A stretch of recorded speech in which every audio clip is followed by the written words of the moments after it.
1 billion रखा गया है. It is for the youth card that we are introducing. हम जैसे हारी कार्ड इंट्रोड्यूस कर रहे हैं, ऐसे अब हम यूथ के लिए भी कार्ड इंट्रोड्यूस कर रहे हैं.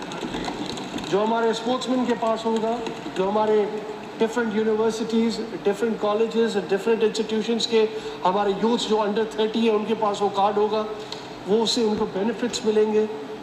उन पे काफ़ी बेनिफिट्स है. I will give you all the details. ये अभी आइडिया जो है हमने फॉर्म कर लिया है, उस पर वर्किंग चल रही है.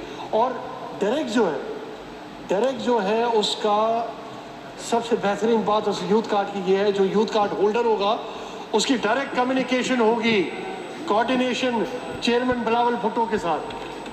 डायरेक्टली वो लिंक्ड होगा बिगो लाइव के थ्रू.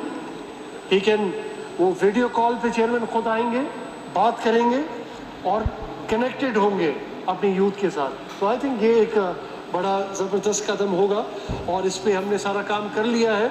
लेकिन ऑब्वियसली द फाइनल टचेस उस पर हम देख रहे हैं. अच्छा जी, स्पोर्ट्स पे आ जाते हैं.